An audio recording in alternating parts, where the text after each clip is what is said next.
Hi hello அஸ்ஸலாமு அலைக்கும் welcome to channel. இன்றைக்கி என்ன பார்க்க போனால் சூப்பரான பிரேக்ஃபாஸ்ட் ரெசிபி தான் இன்றைக்கி பார்க்க போகிறோம். அது ஹெல்த்தியான டேஸ்டியான பச்சை பயிறு பாயசம் தான் இன்றைக்கி நம்ம வீடியோவில் பார்க்க போகிறோம். அதுக்கு ஃபஸ்ட்டு இந்த வீடியோ ஸ்கிப் பண்ணாமல் பாருங்கள். வாங்க இப்போ வீடியோக்குள்ளே போகலாம். இப்போது பாசிப்பயிறு பாயசம் செய்கிறதுக்கு ஃபஸ்ட்டு ஒரு கடாயில் 200 கிராம் அளவுக்கு பாசிப்பயிறு எடுத்துக்கலாம்.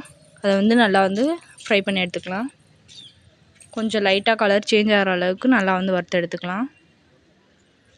இப்போது இந்த அளவுக்கு நல்லா கலர் சேஞ்ச் ஆனதுக்கப்புறம் நம்ம ஸ்டவ் ஆஃப் பண்ணிக்கலாம். இப்போ அந்த பாசிப்பயிரை நல்லா 2 டைம் வாஷ் பண்ணிவிட்டு அதுக்கப்புறம் குக்கரில் சேர்த்துக்கோங்க. உங்களுக்கு சீக்கிரம் வேகணும் அப்படின்னா 10 நிமிஷம் தண்ணியில் ஊற வச்சுட்டு கூட பண்ணலாம். கொஞ்சம் டக்குன்னு வேகும். இந்த பாசிப்பயிறு கூடவே நான் கொஞ்சமாக முளைக்கட்டின பயிர் எடுத்திருக்கேன், இன்னும் ஹெல்த்தியாக இருக்கிறதுக்காண்டி. அதையும் குக்கரில் சேர்த்துக்கிட்டு தேவையான அளவுக்கு தண்ணி ஊற்றிட்டு விசில் வச்சு விட்றலாம். ஒரு 6-7 விசிலுக்கு அப்புறம் எடுத்து பார்க்கலாம். இப்போ நல்லா வெந்துருச்சு. இது லேசாக அப்படியே மசிச்சு விட்டுக்கலாம். இந்த மாதிரி இதை நல்லா மசிச்சு விட்டுக்கலாம். லைட்டாக 1-2 இருந்தால் ஒன்றும் பிரச்சனை இல்லை.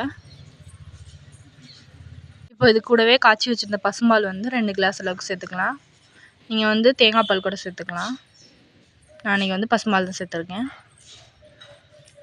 தேங்காய் பால் சேர்த்தோம்னா இன்னும் கொஞ்சம் டேஸ்ட்டாக இருக்கும். இது இப்படியே ஒரு சைடு நல்லா கொதித்து வரட்டும். இன்னொரு சைடு தேவையான அளவுக்கு கொஞ்சமாக வெல்லம் போட்டு 1 கப் அளவுக்கு வெல்லம் எடுத்திருக்கேன். அதை நல்லா கரைச்சி எடுத்துக்கிட்டு அதோட தண்ணியை ஃபில்ட்ரு பண்ணி நம்ம பாயசம் கூட சேர்த்துக்கலாம்.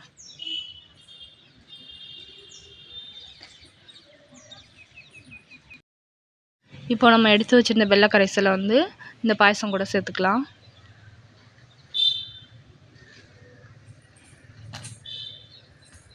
நீங்கள் ஒயிட் சுகர் சேர்க்குறதுக்கு வெல்லம் சேர்த்தா ரொம்ப ஹெல்த்தியாக இருக்கும். எப்போயுமே மேக்ஸிமம் வெல்லமே சேர்த்துக்கோங்க. இதை ஸ்கூலுக்கு போகிற குழந்தைங்களுக்கு, நம்மளுக்குமே இட்லி தோசை அந்த மாதிரி காஞ்சி போன மாதிரி சாப்பிடாம இந்த மாதிரி பாயசம் அந்த மாதிரி வச்சு சாப்பிட்டோன்னா ரொம்ப ஹெல்த்தியாக இருக்கும். இப்போ இது கூடவே கொஞ்சமாக சால்ட் ஆட் பண்ணிக்கலாம். இப்போ இன்னொரு கடாயில் கொஞ்சமாக நெய் விட்டுக்கலாம்.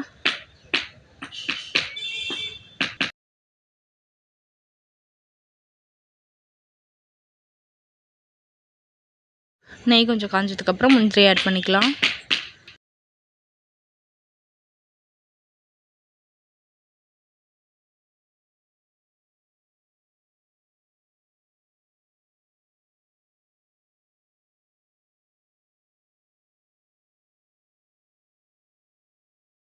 இப்போ முந்திரியை நல்லா ப்ரௌன் கலர் ஆனதுக்கப்புறம் ஸ்டவ் ஆஃப் பண்ணிட்டு பாயசத்து கூட சேர்த்துக்கலாம். சேர்த்துட்டு நல்லா மிக்ஸ் பண்ணி விட்டுக்கலாம். இப்போ அவ்வளோதான், நம்மளுடைய டேஸ்டியான பாசிப்பயிறு பாயசம் ரெடி ஆயிடுச்சு. நீங்களும் இந்த வீட்டில் ட்ரை பண்ணிவிட்டு எப்படி இருந்துச்சுன்னு எங்களுக்கு கமெண்ட்ஸில் சொல்லுங்கள். லைக் பண்ணுங்கள், ஷேர் பண்ணுங்கள். மறந்துடாம நம்ம சேனலை சப்ஸ்கிரைப் பண்ணிக்கோங்க. பெல் ஐக்கானை கிளிக் பண்ணிக்கோங்க. அஸ்ஸலாமு அலைக்கும். தேங்க்ஸ் ஃபார் வாட்சிங்.